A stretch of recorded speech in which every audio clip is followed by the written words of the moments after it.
He was just a janitor at MIT. One day, while mopping the floor, he glanced at a math problem on the blackboard. He had no idea it was one of the most difficult advanced Fourier equations in the world. And yet, he solved it effortlessly. Equations like this are so complex that only a few people in the world can solve them. Some of them are Nobel Prize winners. So when the professor who posted the problem saw the correct solution, he rushed over and asked, Well, this is correct. Who did this?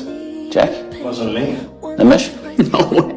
None of the top students in the class claimed credit. That's when the professor realized MIT had just uncovered a new genius. But no one could have guessed that this genius was a quiet janitor. The professor had made a promise. Anyone who solved the equation by the end of the semester would receive top academic credit and their name would be etched into MIT history, fame and glory, all in one. But it only took a day. Students from across campus came to see who had solved the problem. Yet the mysterious genius never showed up. So the professor issued a new challenge. He and a colleague designed another problem. This one had taken them over 2 years to solve. They wrote it on the blackboard in the hallway hoping the genius would see it. That night, while cleaning, Will saw the new equation, and once again, he started solving it. But this time, the professor caught him in the act. At first, he thought Will was just scribbling nonsense on the board. He stepped in, angry and ready to stop him. Will saw the professor and quickly ran off. The professor chased him around the corner but Will had vanished. When he turned back to the board, the professor saw something that left him speechless. The correct answer. Will had done it again. It was nothing short of a miracle. But Will's brilliance didn't stop there. He had a near photographic memory. No math problem was too hard. He'd barely gone to school, but his home was filled with books. Things others had to read 5 times to understand he could memorize after one glance. But for someone with such talent, Will wasn't making much of it outside of his janitor job. He spent his days messing around, getting into trouble. No goals, no plans, no future. After asking around, the professor finally tracked Will down. But by then, Will had already landed in court for assault. He didn't hire a lawyer, he didn't need one. He had memorized legal codes so well. He defended himself in court and left the opposing lawyer speechless. It was clear this wasn't Will's first time in front of a judge. The professor was amazed, his admiration written all over his face. But this time, Will wasn't getting off so easy. He was arrested, with a high bail he couldn't pay. That's when the professor stepped in. He wanted to help the young man and see what he was truly capable of. The judge agreed to let Will out on bail under 2 conditions. First, he had to meet weekly with the professor to study advanced mathematics. Second, he had to attend therapy sessions. Will hated the idea of seeing a therapist, but it beat staying in jail. And soon, he started showing the professor just how brilliant he really was. Any equation, no matter how complex, Will could solve in minutes, sometimes faster than the professor could follow. Proudly, the professor placed a hand on Will's shoulder. He saw a future in this young man, but Will was stubborn. He refused to let anyone get close to his mind or his heart. Every time he met with a therapist, he'd find their weak spots and use their own words against them. He pushed every single one to their limit. 5 therapists tried and failed. Nobody could break through. So the professor turned to his old college friend, Sean. Sean was once on the path to fame himself. He could have shared the spotlight with the professor, won awards, built a career, but something happened. He walked away from it all. Now he teaches psychology at a small college.